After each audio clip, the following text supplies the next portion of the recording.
সুপ্রিয় নবম শ্রেণীর শিক্ষার্থীরা, আশা করি তোমরা ভালো আছো। আজকে আমরা বিস্তার পরিমাপ অধ্যায়ের 10 নম্বর অঙ্কটি করব। তো আমরা প্রশ্নটা পড়ে নিচ্ছি। 100টি কোম্পানির বার্ষিক মুনাফার তথ্য নিচে দেওয়া আছে কোটি টাকায়। মুনাফাগুলো হচ্ছে তোমার 0 থেকে 10 এরকম কিছু তথ্য দেওয়া আছে এবং কোম্পানির সংখ্যা দেওয়া আছে। তো আমাদের প্রশ্নটা হচ্ছে উপাত্তের গাণিতিক গড় হতে গড় ব্যবধান ও পরিমিত ব্যবধান নির্ণয় করো। তো যেহেতু গাণিতিক গড় হতে বলেছে, তাহলে আগে তোমাকে গড়টা বের করে নিতে হবে এবং সেখান থেকে গড় ব্যবধান এবং পরিমিত ব্যবধান বের করতে হবে। তাহলে আমাদের ফার্স্ট টার্গেট হচ্ছে গড় বের করা। তো এর জন্য আমরা একটা ঘর করে নিয়েছি। 8টা বক্সের একটা ঘর তুমি করে নিবে। চলো এবার আমরা শুরু করি। এটা হচ্ছে আমাদের 10 নম্বর অঙ্ক বিস্তার পরিমাপ অধ্যায়ের। তো হচ্ছে এখানে মুনাফাগুলো যেটা দেওয়া ছিল আমরা এখান থেকে লিখে নিব 0 থেকে 10। আমরা মুনাফাগুলো লিখে নিয়েছি। এটাকে তোমরা শ্রেণী ব্যাপ্তিও বলতে পারো। এরপর আমরা মধ্যবিন্দু বের করব কিভাবে। এই 0 আর 10 যোগ করে 2 দিয়ে ভাগ করব, 10 আর 20 যোগ করে 2 দিয়ে ভাগ করব এভাবে। তো 0 আর 10 যোগ করলে হচ্ছে 10ই হবে, 2 দিয়ে ভাগ করলে 5। এভাবে পরবর্তী সংখ্যাগুলো আমরা সব লিখে নিব। এরপরের ঘরটা হচ্ছে আমাদের কোম্পানির সংখ্যা। তো কোম্পানির সংখ্যা তো দেওয়াই ছিল, সেখান থেকে জাস্ট তুলে দিবে 7, 12। এরপরের ঘরটা হচ্ছে এফআই এক্সআই। এটা কিভাবে করব? এই যে হচ্ছে আমার এফআই, এই হচ্ছে আমার এক্সআই। দেখো দুইটা গুণ আকারে আছে, তার মানে আমি 5 35 গুণ করে এখানে লিখে দিব। প্রত্যেকটা ঘর এভাবে করব। 12 আর 15 গুণ করলে আমার হবে 180। এভাবে প্রত্যেকটা গুণ করে নিব।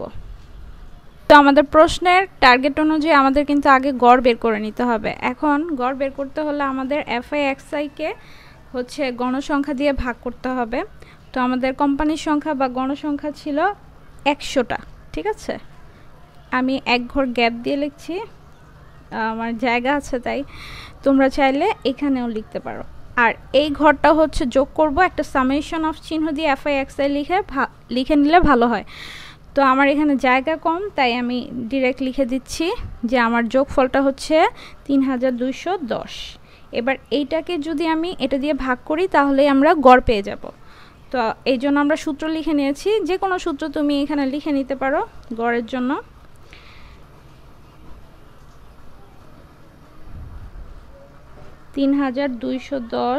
ভাগ হচ্ছে 10, ভাগ করলে হবে 32.1। এখন এই যে আমরা গড়টা পেলাম 32.1, এইটা এইখানে একটু তুলে নিচ্ছি এই বক্সটায় 32.1।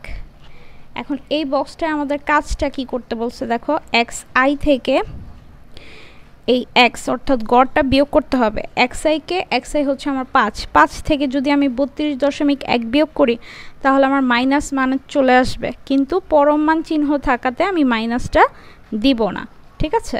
তো যদি আমি 5 থেকে 32.1 বিয়োগ করি তাহলে আমার অ্যান্সার আসতেছে -27.1, কিন্তু আমি পরম মান চিহ্নের জন্য মাইনাসটা দিব না। ঠিক একইভাবে প্রত্যেকটা ঘর আমি করে নিব। এরপরে আমার পরের ঘরের কাজ কি? পরের ঘরের কাজ হচ্ছে এই যে যেটা বের করলাম তার সাথে এফআইটা কি করতে হবে, গুণ করতে হবে। তো এফআই কোথায় আছে? এফআই হচ্ছে 7, অর্থাৎ এইটার সাথে তুমি এটা গুণ করবা। 27.1 সাথে তুমি 7 গুণ করবা, তাহলে হবে 189.7। এভাবে প্রত্যেকটা ঘর আমি ক্যালকুলেশন করে নিব। এবং আমার এই ঘরটার যোগফলটা লাগবে, তাই আমি এই যোগফলটা নামিয়ে নিচ্ছি। আমাদের এখানে জায়গা নাই, তাই হচ্ছে সামেশন অফ চিহ্নটা দিচ্ছি না। তোমরা সামেশন চিহ্ন দিয়ে যোগফলটা নামাবা। এরপরে কি করতে বলেছে যে এক্স আই আর এই যে এক্স গড় যেটা আমরা বের করেছি এখানে, এই মানটাকে স্কোয়ার করতে হবে। এখানেও সেম কাজ হবে যে মাইনাস বের হলে স্কোয়ারের জন্য মাইনাসটা চলে যাবে। তো আমাদের তো এটা বের করাই আছে যে 27.1, আমরা শুধু 27.1কে স্কোয়ার করে দিলেই হয়ে যাচ্ছে। 734.41 এভাবে প্রত্যেকটা ঘর আমি স্কোয়ার করে নিব। এখন এই ঘরের কাজটা খুবই সহজ।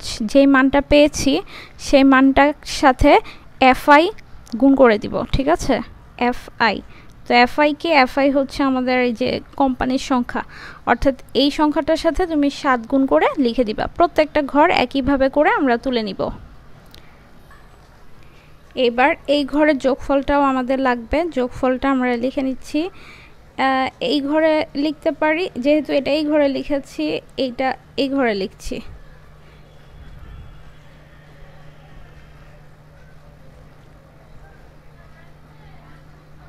ওয়ান 8,059 পূর্ণ সংখ্যা।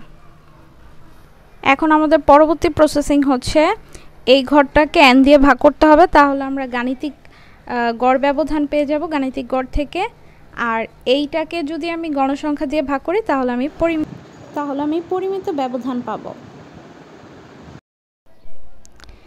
এখন আমরা সূত্র লিখে নিয়েছি, মানগুলো বসিয়ে দিব। FI পরমান চিহ্ন xi মাইনাস x, এটার যেই গড়ের যে মানটা ছিল 1,1,0,2.2, আর ভাগ করব হচ্ছে গণসংখ্যা দিয়ে 100। এরপরে ভাগ করলে যে রেজাল্টটা আসবে সেটা লিখে নিচ্ছি 11.022। দশমিকের পরে দুইটা সংখ্যা নিলেই হয়। এরপর পরিমিত ব্যবধান সিগমা, তোমরা সবাই সূত্র পারো, লিখে নিবা। এবং যে মানটা ছিল সেটা লিখে নিচ্ছি 1,80,59। এটাকেও ভাগ করব গণসংখ্যা দিয়ে, তবে আগে ভাগ করে তারপরে রুট করতে হবে, ঠিক আছে? তো আমরা ভাগ করে নিয়েছি, ভাগ করার পরে যেই সংখ্যাটা হয়েছে সেটাকে রুট করে দিচ্ছি। আমাদের অ্যান্সারটা চলে এসেছে, সেটা হচ্ছে 13.44। এই দুইটাই হচ্ছে আমাদের অ্যান্সার। আশা করি ভিডিওগুলো তোমাদের ভালো লেগেছে। তোমাদের মূল্যবান মতামত দিতে একদমই ভুল করবে না, এবং সবগুলো ভিডিও দেখার জন্য অনেক অনেক ধন্যবাদ সবাইকে।